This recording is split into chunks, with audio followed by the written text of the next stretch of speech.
Do you ever look around and think, wow, the world is a crazy place, and it just seems to get crazier and crazier? Ease your mind and take a break. This is Fuel for the Soul with John Giftah.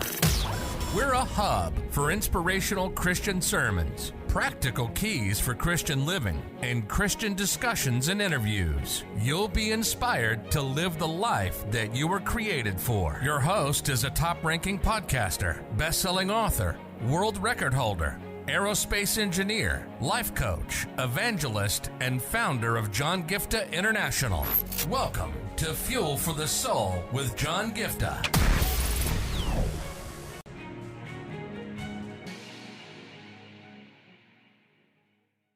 Hey everybody, it's such a joy for me to be with all of you today. I'm currently doing a series on the aspect of knowing God's will. And as children of God, many of us want to know God's will. Some of us are like, you know what, I do not know if I'm actually walking in God's will. And we want to often question or, introspect ourselves and to understand if we are actually in the center of God's will, or are we running away from what God has in store for us and things like that. So as I'm doing that, in my previous episode I spoke about the first aspect of knowing God's will. It is to have that desire to know God's will. I encourage you to check it out because I shared a couple of things I believe very important for you to check yourself and introspect and know for a shadow of a doubt that you have the right intention and you have the right desire towards knowing God's will. And now when we talk about the second aspect is to have that strong commitment to know God's will and to say, you know what, God, I want to know your will, but at the same time I want to tell you for a fact that when you tell me, whether it makes sense or doesn't make sense, whether it is comfortable for me or not comfortable for me, whether it is in line with what I want or not, I'm still willing to do it. It's a place where you are in a total surrender to God and say, God, yes, I have these desires. Yes, I have these passions and goals and aspirations, and these are the things that I really wish would happen in my life. But still, I come to a place where I'm saying, God, I don't care even if those desires or those gifts or those talents are not coming to manifestation, or those dreams are not going to happen. I don't care even if that does not happen, but I come to a place where I'm saying, God, I'm committed to do whatever it takes to do what you have called me to do. That is a place that God expects us to go to. A place where without a shadow of a doubt you're saying, God, I don't care even if it is exactly the opposite of what I'm praying for, but if that is what you want, I'm willing to do it. That is the kind of a commitment God is looking for.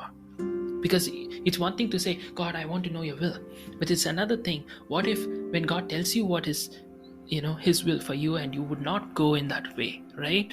So God wants to be sure that when he tells you what is his will, you would walk by it, right? So it comes to a place where you realize that you are making that commitment and you're surrendering every aspect of your life, whether it's your dreams, your visions, your aspirations, and your plans and everything, and you give it and lay it at the feet of the Lord and say, God, not my will, but your will be done in and through my life.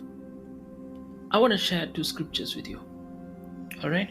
The first thing is, again, these two scriptures are very familiar, but still I want to just bring it into light of today's message. One is Luke 22:42, where Jesus is saying, Father, if you are willing, take this cup from me, because Jesus does not want that cup, right? He's like, if you can please take this cup from me, it would be really good. But, yet, not my will, but let your will be done. Not my will, but let your will be done. I want your will to be done and not mine. Jesus was making a commitment, and he was telling without a shadow of a doubt, I really don't want this, but I'm committed to doing what you want, even if it is not what I want. He was having that complete commitment to do God's will, even when it was uncomfortable, even when it was not what he wanted. Now, another example of another person who did a very similar thing was in Luke chapter 1, verse 38, when we talk about the time when the word of the Lord is given to Mary, the mother of Jesus, and the word of the Lord is talking about how she is going to bear the Son of the living God. You have to understand, Mary is saying, I am the Lord's servant. May your word be fulfilled to me. Or different translations say different things, and if you say, may everything you have said about me come true. Another translation said, let it be done according to your word. Or in this case you say it's talking about the word that was given was what was God's will for her. So it was saying, in other words, what she was saying is, whatever is God's will for me, let it be done according to it. May everything that is spoken about and said, this is what is God's will for me, let it be done. And I'm an open book saying, let it be done. I want you to understand, when she said yes to God's will, it was not easy for her. When she was going to bear a child without knowing a man, think about how many people would call it as a controversy. Think about all the complications that she would have endured. Look at the society. Now, even today's context, if you see, the society can be really detrimental. The society can talk behind you, they can push you, they can crush you, in a situation like this. Now think about this 2000 years ago, how the society would have handled it, and how it could have been in a very bad shape. But she was willing to endure all of that, because she said, you know what, I'm not going to compromise on doing what God has ordained for my life. I don't care if other people understand or not. I don't care if it is in line with what society expects of me or not. I don't care if it is what is kosher or not. I don't care if it is comfortable or not. I don't care if it puts me in a bad spot or it puts me on the spotlight. I don't care, because by the end of the day, I want to do the will of Him who sent me. Can you make that commitment today? Can you do that? I'll just close with this example from my life.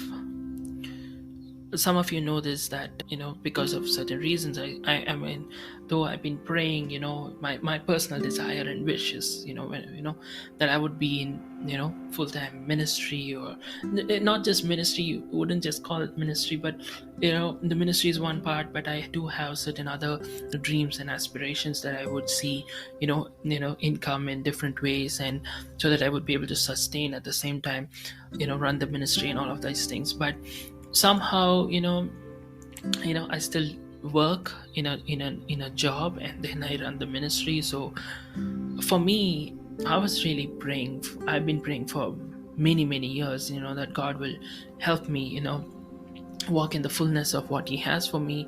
And my personal desire was that the ministry would get established, or things would happen, like I would get support from family, or something like that. I kept praying that God would do that and things like that. But at the same time, by the end of the day, I would always come down and say, God, that is what I really wish would happen, that is what I really want should happen. But I would always come back and say, yet not my will but your will be done. Even recently, I had to make a transition to a new job and all of that. For me personally, I was kind of like not in the right mood, right? I was kind of disappointed, because I was hoping maybe God will do a miracle in the ministry, or I will get financially stabilized in the different things I do, and that could help me and things like that. And I was disappointed because I didn't see that happen.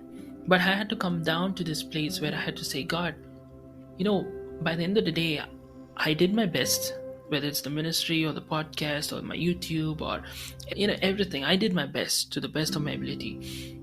At the same time, I had the faith that God could do it. At the same time, I also believed that God was showing me that there was going to be a transition and all of that. But In all of that, I told God, not my will, but your will be done. And God reminded me of that and said, didn't you pray that? And say, God, not my will, but your will be done.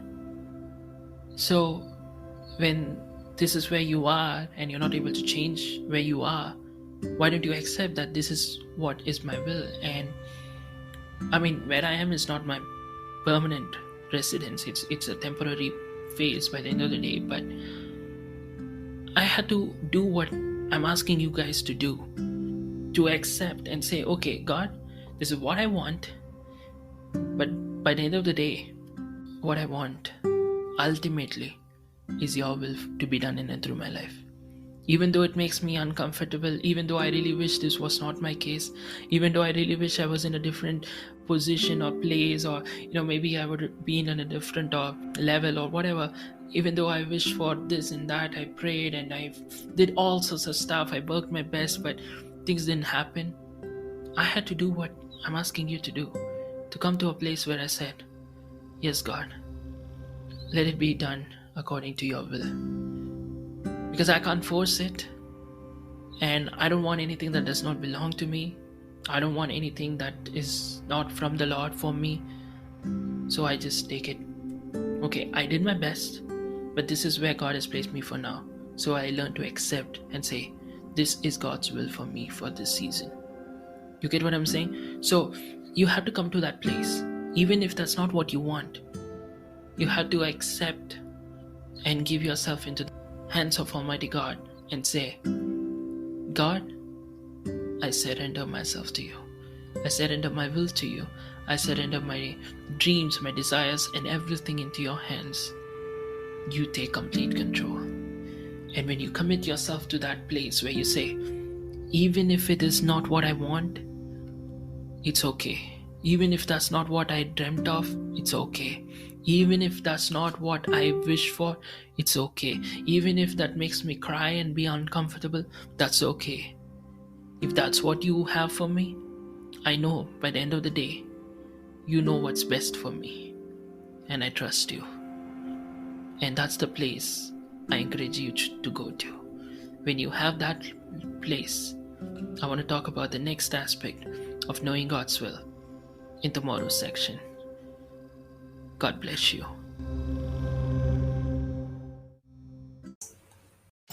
You've been listening to Fuel for the Soul with John Giftah. We hope you were blessed and inspired to live the life that God has for you. Make sure to subscribe to the John Giftah YouTube channel for regular uploads of sermons, skits, interviews, and more. Follow John Giftah on Instagram for regular inspirational posts. And don't forget to check out the best-selling books written by John Giftah, Who Am I?, which will help you understand your identity, and the latest #1 bestseller, Unveil Your Purpose, helping you discover your purpose and to start walking in it. Make sure to leave a rating and review, and be sure to share it with your friends and loved ones. If you'd like to donate, you can find the PayPal link in the description. And if you'd like to invite John Giftah to speak at your event or to get more details, go to the website at www.johngiftah.com. See you on the next episode of The Fuel for the Soul with John Giftah. God bless you.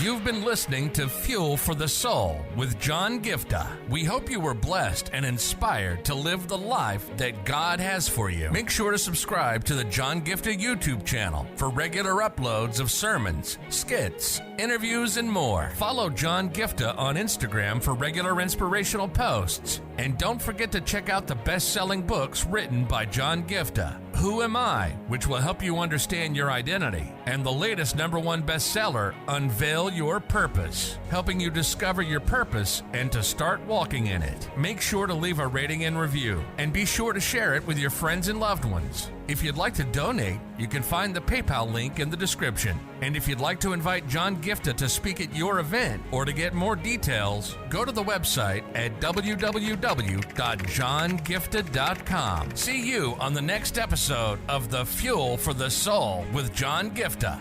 God bless you.